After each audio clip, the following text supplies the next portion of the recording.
한국이 중동과 신근맥이라 불리는 수소에서 손을 잡았다. 최근 중동의 산유국들 사이에서 탈석유 바람이 불고 있는데 가장 강력한 차세대 친환경 에너지라 불리는 수소 개발에 집중되고 있습니다. 수소는 많은 나라들이 주목하는 청정 에너지로 자동차, 선박, 항공기 등 모빌리티의 연료가 되고 연료전지와 산업 공정에 사용되는 등 미래의 핵심 에너지원입니다. 수소 시장은 2050년 1경 4천조 원에 달할 정도로 어마어마한 블루오션이라면서 중동 국가들은 이를 잡기 위해 최고의 기술을 가지고 있는 나라와 손을 잡으려고 하고 있습니다. 그 중심에 선 나라가 바로 한국입니다. 사우디와 UAE를 비롯한 중동 산유국들은 한국 기업의 수소 사업 진출 교도보로 평가되고 있습니다. 한국은 수소를 생산하는 것 뿐만 아니라 선박으로 옮기는 것까지 세계 최고의 기술을 가지고 있습니다. 이 때문에 그동안 한국은 기름 한 방울 나지 않는 나라로 에너지에 있어서 늘 저자세였지만 이제 중동을 기회의 땅으로 발판 삼아 차세대 에너지 수소 분야에서는 산유국과 같은 지위를 누리려고 하고 있습니다.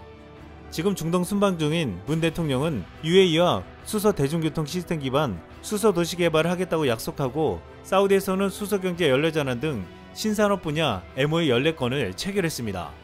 또한 한국과 사우디는 킹살만 해양산업단지에 사우디 최대의 주조 단조 공장을 건설하기로 했습니다. 이는 1조 1천억 원의 규모로 합작 공장에서 사우디 내 석유화학 플랜트용 펌프 밸브, 조선해양 플랜트용 기자재에 쓰일 주 단조 소재를 만듭니다. 또한 장기적으로 풍력 발전 플랜트와 발전 플랜트용 주 단조 제품까지 생산 제품군을 확대할 계획이라고 했습니다. 사우디는 그린 수소뿐만 아니라 블루수소 프로젝트도 동시에 추진하고 있는데 블루수소는 천연가스에서 수소를 추출할 때 발생하는 탄소를 포집 저장해 탄소 배출을 최소화하는 수소를 말하고 있습니다. 사우디 담만 남서쪽에 위치한 세계 최대 규모 자프라 가스전에는 엄청난 가스가 매장돼 있는 것으로 알려져 있습니다. 사우디 자프라 가스전 개발을 위해 1,100억 달러, 하나로 약 130조 원을 투자할 계획으로 이를 통해 사우디는 2030년까지 400만 톤의 블루수소를 수출하겠다는 보관입니다. 또 다른 중동의 산유국 오만은 그린 암모니아를 만든다고 했습니다. 암모니아에서 수소를 만들어낼 수 있는데 암모니아는 연소할 때 이산화탄소를 배출하지 않으며 수소보다 제조 저장 수송이 편리하다는 이점이 있습니다. 수소 운송을 위해선 영하 253도까지 온도를 낮춰 액화해 부피를 줄여야 하지만 암모니아는 영하 33도만 유지하면 됩니다. 또한 부피도 작아 수소보다 1.5배 많은 양을 수송할 수 있으며 에너지 밀도 역시 액화 수소보다 1.7배가량 높아 운반을 위한 최적 대안으로 꼽히고 있습니다. 특히 수소는 대량 운송 과정에서 초저온을 유지하지 못하면 상당량이 날아가 버리기에 기술 난이도가 높은 액화 수소 집중 운송 기술을 선점하는 기업이 미래 수소 시장을 주도할 가능성이 높다고 말하고 있습니다. 그런데 이런 수소와 암모니아 등을 옮기려면 고난도 기술의 선박이 필요한데 한국은 여기서 최고의 기술을 가지고 있기에 주목받고 있습니다. 전세계가 오래전부터 친환경 에너지 태양열을 만들기 위해 가장 눈독을 들인 곳은 사하라 사막입니다. 사하라 사막은 전세계에서 가장 넓고 뜨거운 사막으로 사막의 7%에서 태양광 발전을 하면 세계 전력 수요를 모두 충족시킬 수 있을 정도라고 알려져 있습니다. 그런데 문제는 사하라에서 만든 전기를 송전선으로 옮기면 손실도 크고 비용이 너무 비싸진다는 것입니다. 그래서 태양광으로 수소를 만들어 파이프라인을 통해 유럽으로 운송하는 방식이 가장 유력한데 이것도 쉽지 않기에 당장 현실적인 것은 선박으로 보내는 것입니다. 결국 수소, 암모니아, LNG 등을 안전하게 옮길 수 있는 선박 기술은 앞으로 절대적으로 필요하다는 것입니다. 글로벌 1위 조선사 현대중공업그룹은 암모니아 및 수소 추진선, 메탄올 추진선 등 친환경 선박의 최고의 기술을 가지고 있습니다. 또한 최근 국내 항만에 접안이 가능한 최대 크기 암모니아 운반선도 개발되었는데 이는 암모니아를 연료로 쓰는 동시에 운반도 가능하다고 했습니다. 게다가 최근 한국에서는 영하 253도의 초극 저온을 유지하며 액체 수소를 보관하는 원천 기술이 세계 최초로 개발되었습니다. 선박이 흔들리면 수소 액체가 출렁거리면서 탱크 내부에서 마찰열이 발생하는데 특수판을 덧대서 이를 막는 원천 기술을 개발한 것입니다. 연구팀은 시증 선박 실험을 거쳐 2025년쯤 국내 조선소에 관련 기술이 이전한다고 했는데 이제 전세계 조선사들은 이 기술을 이용하려면 로열티를 내야 할 것으로 보이고 있습니다. 국내 조선사들은 그동안 세계 LNG 건조 시장을 주름잡고 있으면서도 LNG 선박 건조 시 핵심 기술인 선박 화물창 라이센스를 보유한 프랑스의 GTT에 한척단 선박 건조 비용의 5%인 약 100억 원의 기술료를 지불해왔습니다. 이렇게 해서 국내 조선사들이 GTT에 지급한 로열티는 누적 3조 원이 넘었는데, 이 때문에 국내 조선사들은 힘을 합쳐 국산화 무창 KC1을 개발해 국내 제조 선박에 탑재하기 시작했고, 이제는 더욱 경쟁력 있는 KC2 개발에 들어가 올해 상품화를 계획하고 있습니다. 한국은 이렇게 미래 에너지라 불리는 수소 관련 기술에 집중하고 있는데, 일본은 최근 한국을 자극하는 일을 해서 논란이 되고 있습니다. 일본에서는 3월부터 동해서 천연가스 개발을 추진해 연간 93만 톤을 생산하겠다고 했습니다.